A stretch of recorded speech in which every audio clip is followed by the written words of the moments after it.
Thunder was a very skinny and sad young bobcat who came to a wildlife rescue place with nobody knowing where he came from and not much hope for getting better. After 4 really long months without getting better and getting sicker, the place decided they would have to put him to sleep. His death papers had already been written, and he was known only as case number 2847. He waited for his last hours, and his story was supposed to end there, until at the last minute, an unexpected phone call changed everything. A small rescue group called Wild Spirit Haven stepped in and put him in a foster home that knew how to take care of hurt wild animals. What happens when a private animal place, a retired animal doctor couple, and one hurt wild cat come together in a last-second try to save a life? This is a story of second chances, of a wild heart that wouldn't give up, and of the amazing trip from almost dying to a place no one thought possible. Before we start, hit the like button and make sure to follow if you haven't, and hit that bell so that you won't miss any new stories. The bright lights of the Maple Ridge Wildlife Help Center made hard shadows across the concrete floor as Dr. Sarah Johnson made her rounds that October morning. She'd been the center's animal doctor for 15 years, but the heaviness of certain decisions never got easier. Her clipboard had the week's schedule, and one thing made her stomach feel sick. Bobcat, number 2847, put to sleep, scheduled for Friday 2 p.m. She stopped at the cage, looking through the chain fence at the young bobcat curled up in the corner, the animal they'd named Thunder, which was mean since he looked so pitiful. Barely lifted his head when she came near. His ribs stuck out sharply through spotty fur, and his eyes, which should have burned with wild anger, were dull and lifeless. 4 months, she whispered to herself, remembering the day he'd come. A hiker had found him fallen down near a trail in the Colorado hills, very hungry, and showing signs of being kept locked up for a long time. No microchip, no collar, no clues to his past. Just a young bobcat who'd clearly been kept illegally as a pet, and then left behind when he became too much to handle. Sarah had tried everything: special foods, vitamin pills, fun things in his cage. Nothing brought back the wild feelings he needed to be let go. Thunder wouldn't hunt live animals, showed no fear of people, and spent most of his time lying still in whatever corner felt safest. The center's rule was clear: animals that couldn't be taught to live wild again and weren't good for teaching programs had to be put to sleep nicely. They simply didn't have the money for keeping them forever. She was about to turn away when her phone buzzed. The caller name showed Wild Spirit Haven Sarah. It's Emma Rodriguez from Wild Spirit. I heard through our friends that you have a bobcat scheduled to be put to sleep. Sarah's heart jumped. Wild Spirit was a small, privately paid-for sanctuary 2 states over in Montana, known for taking on hard cases other places couldn't handle. Yes, but Emma, I need to be honest with you. This animal is in really bad shape. He's been here 4 months with no getting better. He's completely used to humans, won't eat right, and his muscles are weak. Send me his paperwork, Emma said gently. We might have a choice. 3 days later, Sarah stood in the parking lot watching as Emma and her helper carefully put Thunder's travel crate into their special truck. The bobcat had barely moved during the move, another sign of his broken spirit. You sure about this? Sarah asked one last time. Emma smiled, her weathered face showing years of helping lost causes. We have a foster family with experience with wild cats. Jake and Maria Santos, they've worked miracles before. If anyone can reach him, they can. As the van drove away, Sarah let herself have a small flame of hope. Maybe Thunder's story wasn't over yet. The Santos property spread across 20 acres of Montana countryside, complete with strong cages, and a changed barn that worked as a help facility. Jake Santos had spent 30 years as a large animal doctor before stopping work, and his wife Maria had worked next to him as an animal helper. Their plan to travel the world had taken a different turn when they'd fostered their first hurt mountain lion 5 years ago. He's worse than I expected, Jake said quietly as they looked into the travel crate. Thunder lay curled in a tight ball, his breathing shallow and fast. The trip had clearly stressed him more. Let's get him into the quarantine cage. Maria suggested, her voice gentle but strong. No fast movements, no forcing anything. We go at his speed. The first 2 weeks were painful. Thunder refused most food, taking only small pieces of raw chicken. When they left the cage completely, he spent hours pressed against the farthest walleyes. Following every movement beyond his safe place, Jake and Maria took turns sitting quietly outside the cage, reading books or working on computers, simply being a non-scary presence. The big moment came on day 18. Maria had been sitting in her usual spot knitting a scarf for winter when she noticed movement from the corner of her eye. Thunder had crept forward just a few feet and was watching her hands move with the needles she kept knitting, careful not to look at his eyes, and began humming, softly, an old song her grandmother used to sing each day. Thunder came a little closer. Jake started bringing his guitar, playing quiet songs that seemed to calm the worried bobcat they gave him. New foods, slowly finding out that Thunder had a surprising love for rabbit over chicken, and that he would eat more easily if they stayed nearby, rather than leaving. "Look at his eyes," Maria whispered one evening as they watched Thunder actually playing with a feathered toy they'd brought in. "There's something there now." A spark, Jake nodded, seeing how the bobcat's fur was beginning to fill in the dull brown, taking on the healthier golden colors. "He's gaining weight too. I'd say he's up at least 8 pounds 6 weeks into his stay." Thunder did something that brought tears to Maria's eyes as she came with his evening meal. Instead of running to his corner, he walked toward the fence and made a sound, not quite a meow, not quite a purr, but something only bobcats make, that seemed to say, "Hello." "Jake," she called, her voice shaking with feeling. "Come see this." From that point, Thunder's getting better went faster. He began using all parts of his cage, climbing the platforms they'd put up, batting at hanging toys, and even trying to hunt the wild rabbits that sometimes hopped past his fence. His hunger got much better and his muscles began coming back. But it was what happened next that changed everything. One afternoon, Maria was cleaning Thunder's cage while Jake kept watch. They had a routine where Thunder would move to a holding area during cleaning, but this day was different as Maria bent to pick up his food bowl. Thunder came to her slowly, carefully, and gently touched his head against her leg. "Oh my," she said, freezing in place. The bobcat rubbed against her again, more confidently this time, and a rumbling purr came from his chest. It was the first time he'd willingly touched either of them. Jake watched in amazement as his wife slowly lowered her hand, letting Thunder smell her fingers before gently scratching behind his ears. The purr got louder. "I think," Maria said softly, "we need to talk about his future that evening." They sat at their kitchen table watching through the window as Thunder relaxed on his platform, looking more comfortable than they'd ever seen him. "He's not able to be released," Jake said the obvious too. "Used to people too comfortable with humans. Wild Spirit wants to put him in their permanent sanctuary," Maria said, but her voice didn't sound excited. Jake looked at his wife's face. They'd been married 38 years, and he knew that. "Look, but he's connected with us, Jake. You've seen it, the way he waits by the fence when he hears our car, how he only purrs for us, not the sanctuary helpers who visited." And she stopped, and I've connected with him too.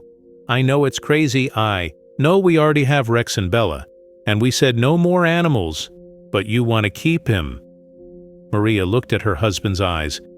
"I know it's a huge job, the permits, the inspections, the special food, the vet care. He's not a pet, he's a wild animal who needs special care, but Jake, I can't explain it. It's like he chose us." Jake was quiet for a long moment, watching Thunder through the window. The bobcat was cleaning himself carefully sometimes, stopping to look around his area with those special tufted ears moving like radar dishes. "We'd need to change the house," he said, "finally make an indoor-outdoor space where he could be part of the family but still have his own territory." Maria's eyes got wide. "You mean?" "I mean," Jake said with a slight smile, "that I married a woman with a heart too big for her own good, and I wouldn't have it any other way. But we do this right, full permits, regular inspections, and we work with Wild Spirit's animal doctor team." Maria jumped across the table, almost knocking over their coffee cups in her excitement to hug her husband. The next months were crazy with building paperwork and getting ready. They changed their large sunroom into a Bobcat-right living space, complete with climbing things, hiding spots, and easy access to a safe outdoor cage. They put in special fencing, double-door entry systems, and worked with wild animal experts to make sure everything met both legal rules and Thunder's needs. Rex, their old golden retriever, watched the work. With patient curiosity, Bella, their rescued border collie who'd always been nervous and worried, hid under the bed for most of the building. Finally, on a warm September day, almost a year after Thunder had first come to Pine Ridge, it was time to bring him to his new home. "You sure about this?" Emma from Wild Spirit asked one last time as they got ready to open the travel crate in the sunroom. Maria and Jake looked at each other. "We're sure," Maria said firmly. The crate door opened and for a moment nothing happened. Then Thunder's spotted head came out, his ears moving as he took in the new place. He stepped out carefully, his soft paws silent on the tile floor. What happened next amazed everyone there. Instead of the scared exploring they expected, Thunder moved through the space with calm confidence. He checked out each climbing platform, tested the hammock they'd put up, and then, as if he'd lived there all his life, jumped onto the couch and settled down with a happy sigh. "Well," Emma laughed, "I think he's made his decision." The first few weeks needed careful watching. Thunder and the dogs were kept apart, at first allowed to smell and see each other through barriers. Rex, true to his golden retriever nature, was right, away, accepting, often lying near the glass door that separated the sunroom from the main house, tail wagging whenever Thunder came near. Bella was a different story. The worried border collie would bark and run away whenever she saw the Bobcat, but Thunder, showing amazing patience, would simply sit by the glass, cleaning himself or playing with his toys, seeming unbothered by her noise. The big moment with Bella came unexpectedly.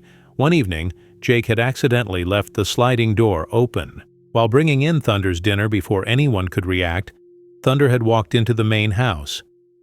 Maria's heart stopped as she saw Bella frozen on her dog bed, shaking. But Thunder simply walked past her, looked around the kitchen briefly, and then came back to the living room where he jumped onto Jake's recliner and curled up as if he'd done it 1,000 times before. "Nobody move," Jake whispered. They watched in amazement as Bella, after several minutes of thinking, crept closer to check out this strange new housemate. Thunder opened one eye, yawned greatly, showing his impressive teeth, and went back to sleep from that moment. An unlikely friendship began to grow. Bella, who had always been too worried to play with other dogs at the park, found a calm confidence in Thunder's presence. The Bobcat seemed to have a calming effect on her, and within weeks they could often be found lying near each other, not quite touching, but clearly comfortable in each other's company. He's healing for her. Maria noticed one evening as they watched Bella actually start play by dropping a tennis ball near Thunder the Bobcat. In typical cat fashion, completely ignored the ball, but the gesture was important. "He's healing for all of us," Jake replied, scratching Thunder behind the ears as the Bobcat spread across his lap, purring like a diesel engine. Thunder's quirks and personality came out more each day. He had an obsession with fresh leaves, especially maple and oak. Maria would often find him on the screen porch, carefully choosing leaves from the branches she'd bring in, munching on them with the dedication of a gourmet. At a fancy restaurant, this led to one of the household's most funny, repeating scenes. Bella, always wanting to be part of whatever Thunder was doing, would try to eat leaves too.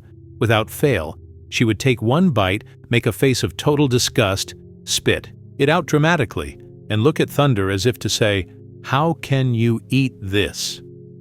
Thunder would keep munching, unbothered by her dramatic show. It's like watching a nature documentary comedy. Jake would chuckle, filming their antics for the growing collection of videos Maria shared with Wild Spirit. Thunder developed a routine that went around his humans. Mornings began with him stationed at the window, watching for Jake and Maria to come downstairs. He'd greet them with a unique chirping sound that bobcats make very different from a house cat's meow. After breakfast, he'd patrol his outdoor cage, stalking squirrels he could never catch. And sunbathing on his favorite platform afternoons were for napping, usually in whatever spot of sunlight.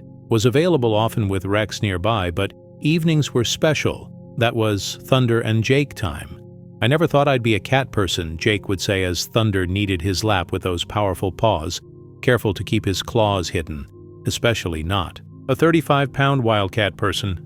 The bond between Jake and Thunder became something of local legend. Friends would visit specifically to witness the nightly ritual. Jake in his recliner, Thunder draped across him like a spotted blanket, both watching television. In comfortable silence, sometimes Thunder would reach up and pat Jake's face gently with his paw, as if checking that his human was still there. "He's saying thank you." Maria would say, her eyes misty as she watched them every day in his own way. "He's saying thank you for saving him." One particularly memorable evening, they had dinner guests, Jake's former co-workers from the animal clinic, as they sat in the living room after dinner. Thunder walked in, carrying his favorite toy, a stuffed fish, nearly as big as he was, with great ceremony. He put the fish at Jake's feet, then looked expectantly at the guests as if to say, "See what I can do." The room exploded in delighted laughter as Thunder, pleased with the attention, went on to show off by jumping effortlessly onto his cat tree and doing what could only be described as Bobcat parkour. "He's a show-off," one of the guests noticed. And it was true. Thunder had discovered he enjoyed being admired as long as it was on his terms and with people he'd been properly introduced to. But it wasn't all smooth sailing. There were challenges that came with sharing a home with a wild animal. No matter how bonded, Thunder had destroyed 2 couches before they learned to provide right scratching surfaces. His hunting instincts, while dampened, were still there. They had to be extremely careful about small animals visiting the yard. There was also the ongoing need for specialized animal care. Dr. Linda Park, an exotic animal specialist, made monthly visits to check on Thunder's health, watch his diet, and make sure all rules were being followed. "You've done something remarkable here," she told him during one visit, watching as Thunder willingly entered a crate for his checkup, motivated by nothing more than treats.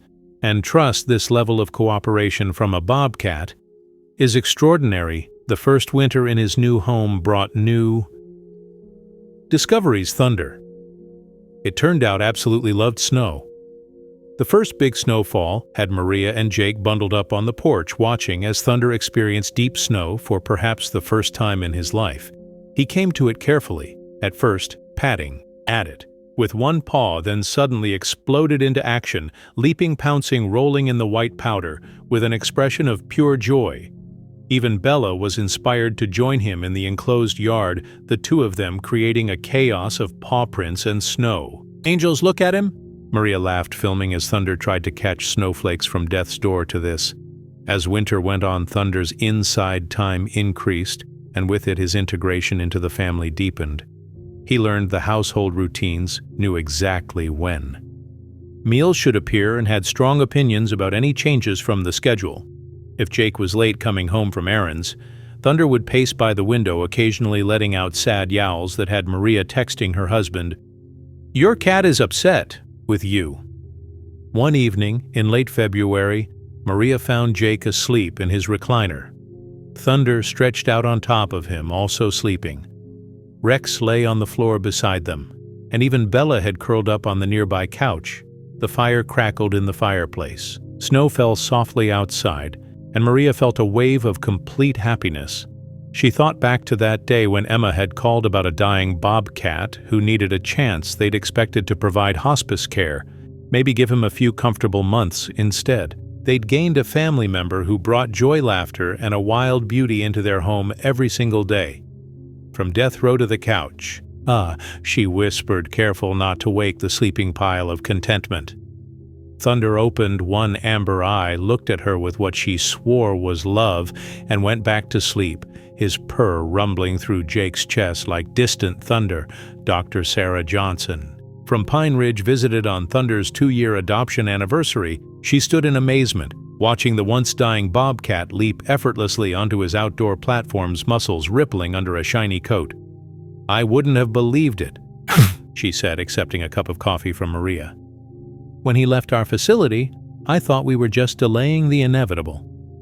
He just needed to find his people," Jake said simply, as Thunder walked over and rubbed against his legs. "Sometimes that's All any of us need as if to punctuate the point.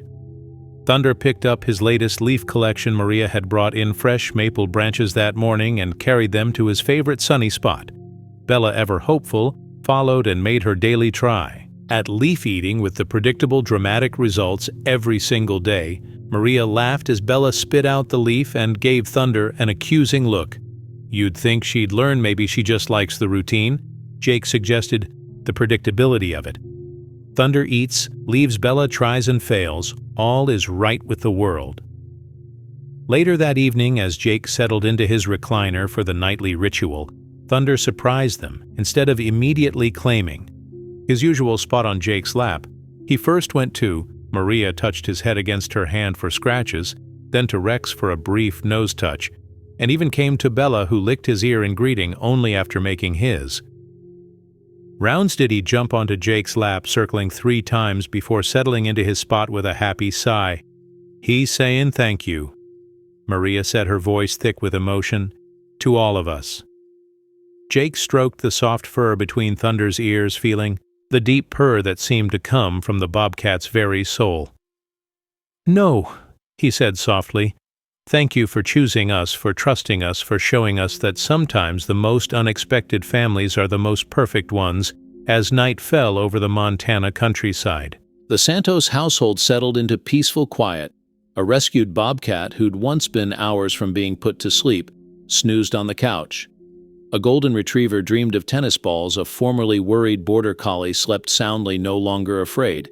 And 2 humans who'd thought their retirement would involve cruise ships and golf courses instead found themselves living a wild, beautiful, unexpected life through the window. The stars shone bright in the clear winter sky, and if you listened carefully, you could hear the rumbling purr of a happy bobcat, a sound that spoke of second chances, unlikely friendships, and the miraculous ways love can heal even the most broken of wild hearts. Thunder was home.